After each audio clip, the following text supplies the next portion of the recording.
안녕하십니까?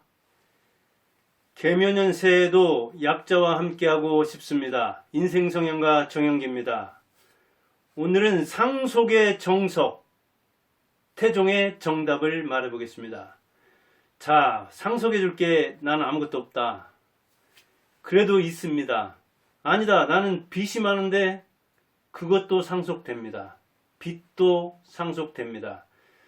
빚을 상속하는데 그 처리를 잘못했다가 자녀들이 곤욕을 치르는 경우도 있고, 자녀들이 상속 포기를 하면 또 그 다음으로 넘어가는데 그 처리를 잘못해서 애먼 사람이 고생하는 수도 있습니다. 그러니까 빚도 잘 상속을 하고 가야 합니다. 아무렴아무렴해서 내가 살았는데 살다 보니까 적자 인생이 됐다. 흑자 인생을 못 살았다. 그러니 미안한데 이 빚, 이것은 상속 포기를 해서 너희들이 떠안지 않기를 바란다. 이렇게 해주면 좋으련만, 그게 안 돼가지고 그런 처리를 안 했다가 여기저기서 이제 그 상속 포기를 안 해놓으면은 빚에 둘러싸이게 되는 겁니다. 그러면 부모 때문에 빚더미 위에 앉게 되는 거잖아요. 그러니까 나는 아무것도 물려줄 게 없다. 아니, 태종처럼 국왕이어가지고 권력을 물려주면 좋으련만, 재산이 많아서 이병철처럼, 정주영처럼 자식들에게 많이 주면 좋으련만, 나는 물려줄 게 없다고 해도 노인들이 고민하는 게 뭡니까? 제일 돈. 있어도 고민, 없어도 고민. 자녀. 잘 돼도 고민, 못 돼도 고민. 그리고 건강. 배우자와 함께 100년 해로하기를 바라지만 세상 일이 마음대로 됩니까? 자, 작심 3일 2번이나 지나는 이제 날이 됐잖아요.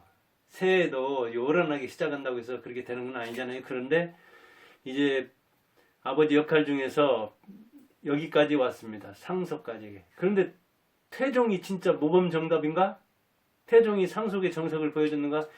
우리는 태종에게 한 수 배울 필요가 있습니다. 그래서 있으면 있는 대로 권력이나 재산, 없으면 없는 대로 부채마저도 상속을 잘해야 그나마 누를 덜 끼친다, 그런 이야기입니다.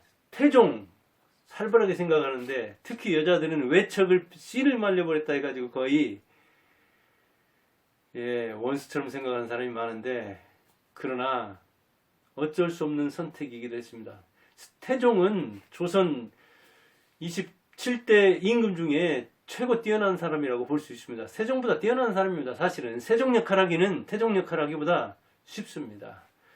태종은 더군다나 조선 임금 중에 유일하게 과거에 급제해서 신하 노릇과 17살 때 해가지고 고려에서 해봤죠. 그리고 임금 역할을 해본 유일한 임금입니다. 과거에 급제해서 신하 노릇, 그것도 고려에서.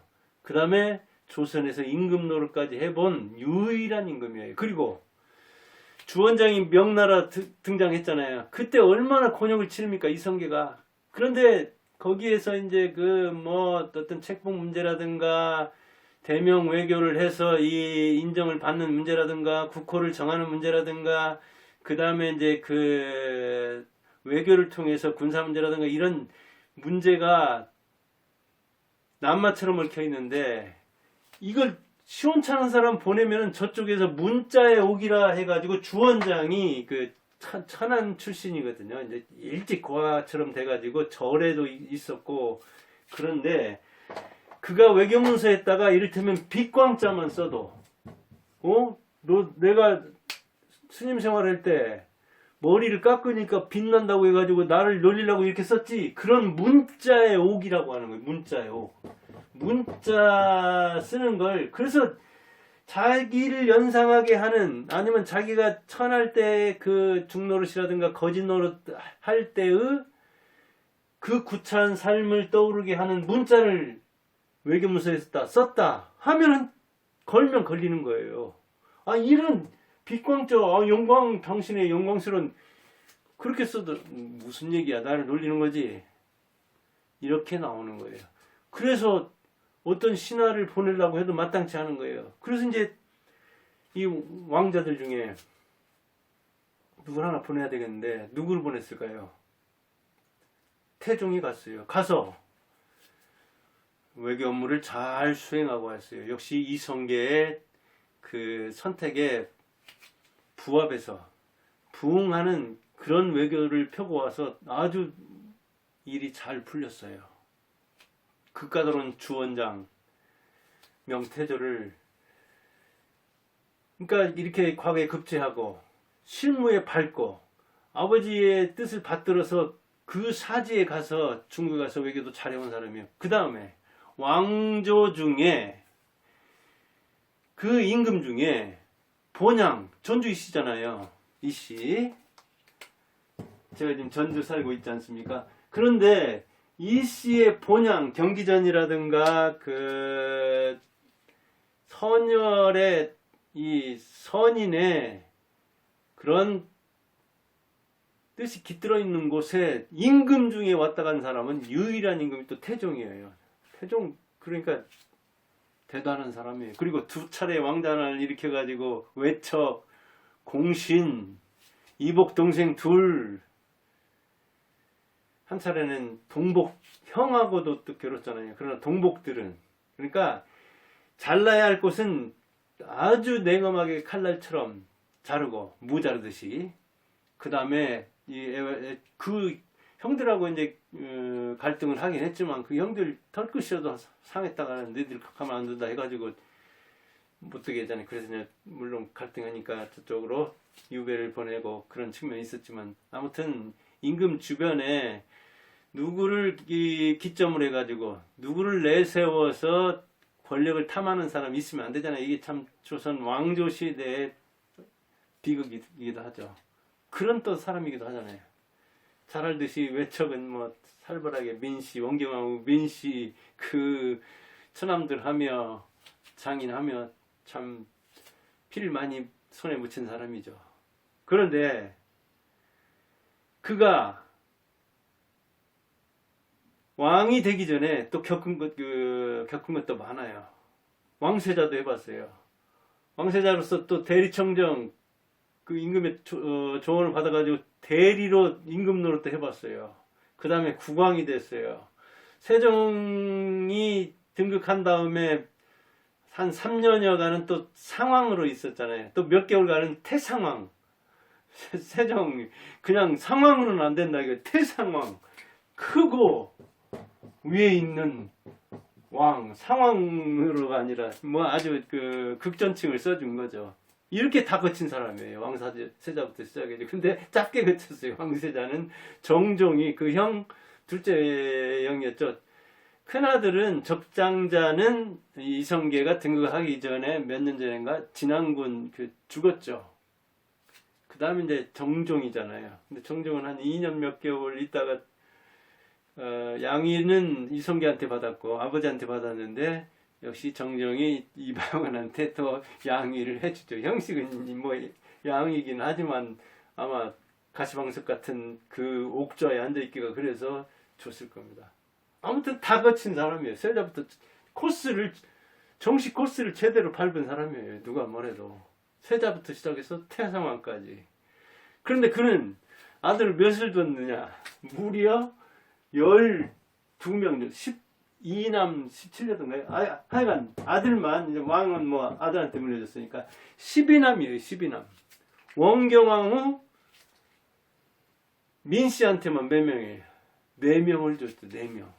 그러죠. 양령, 효령, 충령이 세종이죠. 성령, 이렇게 원경왕후 민씨한테만 해서 4명이 있다고 해요. 이게 적자들이죠. 그 중에 적장자가 양령이니까 적장자를 자기도 이게 적장자 컴플렉스가 있었잖아요. 태종도 5남이잖아요. 태종은 이방원은. 그래서 양령한테 세자 책봉을 한 다음에 세자로 양령은 몇 년이나 있었어요. 무려 13년 9개월이나 있었는데 충령은 달랑 2개월 있었다고. 2개월. 이거 미친놈도 아니에요. 양령은 왕이 된다고 3년 9개월이나 세자 노릇 하면서 그 만인들의 눈총을 받으면서 그 만조백관의 여러 비판을 받으면서 그리고 여기저기서 줄을 대려는 사람이란 뭐나 그러니까 이를테면 그 원경하고 민씨의 동생 죽일 때 하는 게 그랬잖아요. 양념을 끼고 협유 그러던가 협유론 어린아이를 끼고 네가 미래의 권세에 다가가지고 어떻게 하려고 하느냐? 걸면 걸리는 거예요. 하여간 태종한테는. 그런데 태종이 양령을 충령, 세 번째 충령으로 세자를 넘기면서 한 이야기가 바로 뭐예요? 택현론이에요. 택현론. 어질다, 슬기롭다 그런 이야기죠. 선택한다 그런 말이죠. 약자로 썼는데 어진 사람을 선택하는 그런 논의로서 누가? 그것도 태종이. 이게 어질다는 거 얼마나 주관적입니까 사실은. 이거 정성평가잖아요. 면접할 때 야, 야는 어질게 생겼다. 현명하게 생겼다. 그러니까 뽑는다. 이거 웃길거려? 그럼 면접에서는 그런 요인이 들어가긴 들어가죠. 그래서 면접 점수가 크게 뭐 당락을 좌우하는 수를 없게 해요. 대학 같은 데나 취업 같은 데서도 여러 가지 평가를 거쳐서 거기에 이렇게 더하는 그런 스타일로 하는 거잖아요. 근데 이거는 이제 물론 신하들을 부추겨가지고 현명한 사람, 아마 양령이 워낙 오래 세자 노릇을 했기 때문에 흠도 발견됐을 거예요. 그거 얼마나 힘들었겠습니까? 그런데 충령은 임금 자리는 나하고는 전혀 상관없는 자리니까 나는 그냥 호인으로서, 그리고 공부하는 사람으로서 권력을 탐하지 않는다는 냄새를 풍기할 거 아니겠어요? 그러니까 그 호학정신, 호학군주로서의 자질을 갖춘 거죠. 학문을 좋아하는 어진 임금으로서의 자질을 갖췄는데 왜? 자기는 포악한 폭군으로서 소문이 나 있잖아요. 사실은 어질 때는 굉장히 어질었다고 해요. 그게 이제 정사에 나오는 말인지 야사에 나오는 말인지 모르지만 태종이 가물 때는 죽으라고 기우제 지내고 간절히 바래가지고 태종이 죽은 날 진짜 비가 왔다고 하잖아요. 그때 비가 내리면 그래서 태종무 그러잖아요. 태종이 내리는 비다 해가지고 태종의 눈물이다 해서. 그리고 또 한 번은 그렇게 농사가 잘 됐는데 메뚜기 떼가 몰려가지고 그 별을 나락을 막 해치니까 태종이 가서 메뚜기를 잡아와라. 근데 메뚜기를 잡아왔는데 그 중에 큰 놈을 막 혼내더니 내가 이 백성들이 고열을 짜서 농사 지어놓은 이 이삭들을 갉아먹다니 차라리 내 오장육부를 갉아먹으라 하면서 그 메뚜기 중에서도 큰 걸 골라가지고 막 씹어 먹어버려요. 그냥 순식간에 일어나가지고 신하들이 말릴 틈도 없이. 그런 어찌 보면 뭐 애민정신이 투철하다 할까요? 쇼를 잘한다 할까요? 아무튼 대단한 사람이죠. 하여간 문재인 스타일보다는 훨씬 낫죠. 이렇게 어진 사람을 뽑아서 자기는 악업을 지고 할 테니까 또 하는 이야기가 그잖아요. 나는 악업을 다 지고 할 테니까 너는 성군이 되어라. 너는 성군이 되어라. 너는 어진 사람이 되어라. 거룩한 사람이 되어라. 이렇게 요구를 했잖아요. 그런데 아까 태종 봤듯이 얼마나 조선 임금 중에 똑똑하기로 유명한 사람 누굽니까? 태종, 세종, 정조 이런 사람들이 아주 공부 잘한 걸로 유명해요. 태종은 그들이 증명이 됐잖아요. 과거에 급제했으니까. 그때 이성계가 얼마나 기뻐했습니까? 내 아들이 여섯이었던가 적자 중에 이제 물론 이성계도 이 정비가 있었고 한씨, 그 다음에 또 계비 신씨도 있고 후궁도 있고 그러니까 아들 역시 많았죠.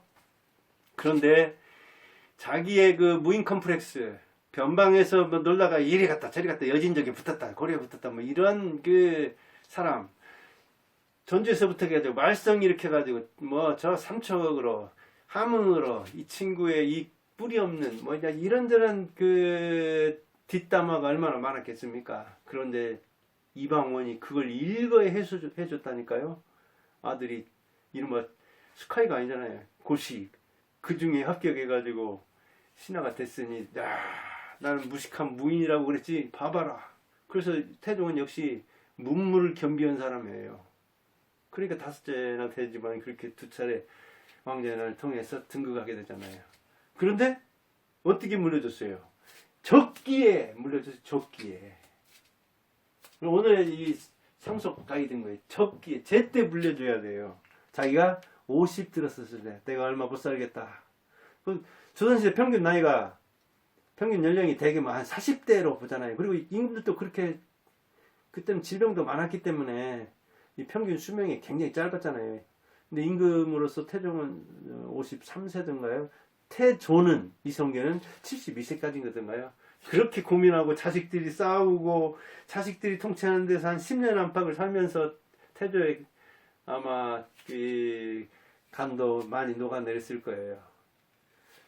이렇게 제때 내가 이제 여기서는 그만둬야 될 때고 세종을 앉혀서 한번 통치하는 걸 보고 가야 되겠다 하는 적기에 적절하게는 뭐예요? 자, 내가 보니까 양녕 이 친구는 아니다.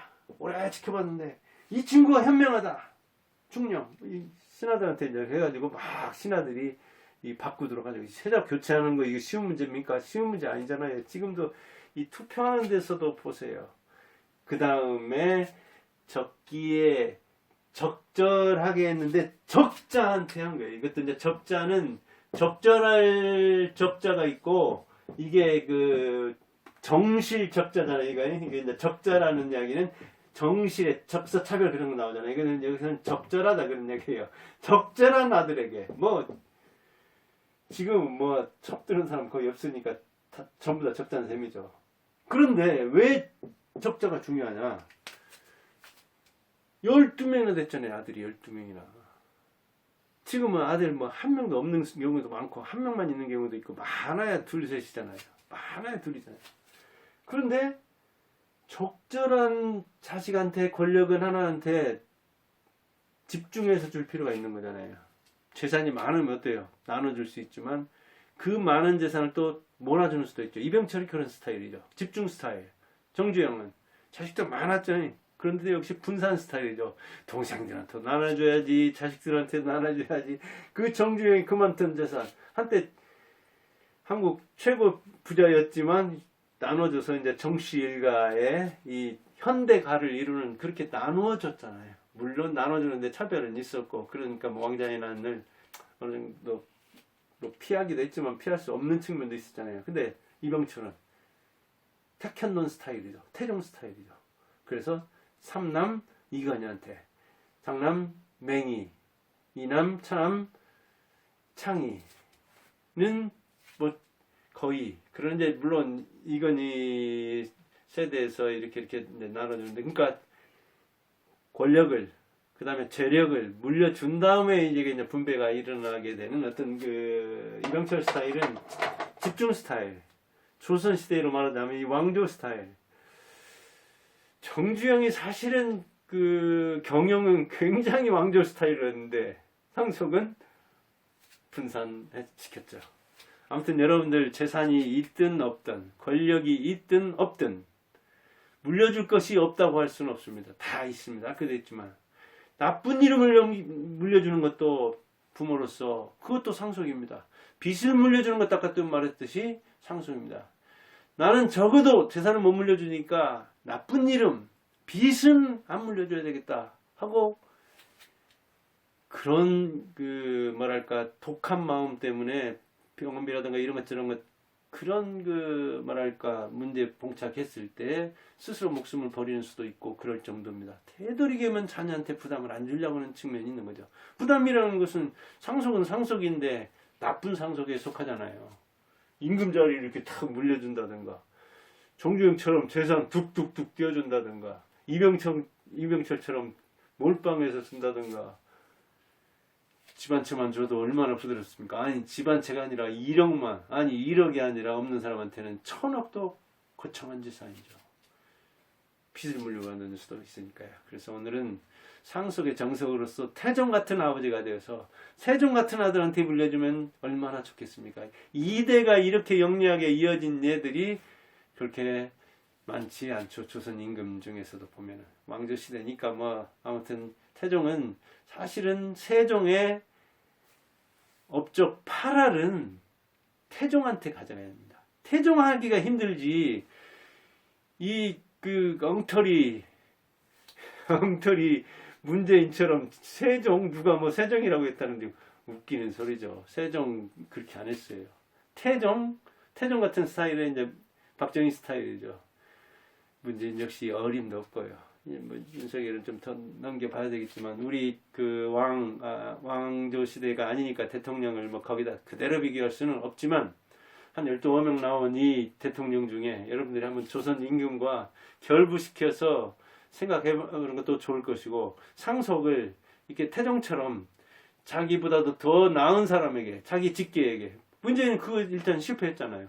그만 끝난 거예요. 그거는 어찌 보면 태가 딴 데로 넘어갔잖아요. 그런 생각을 하면서 여러분들도 자녀에게 어떻게 물려줄 것인가, 무엇을 물려줄 것인가 하는 그걸 생각하는데 적절한 때에 적절하게 알맞은 방식으로 적자에게 아들, 딸 요새는 차별 안 되니까 그런 것도 하나둘밖에 안 되니까 이건 뭐 이제 고민할 필요가 없을 거예요. 조선시대 임금하고 달라서. 오늘은 새 벽두에 이런 문제를 한번 생각해 봤습니다. 감사합니다.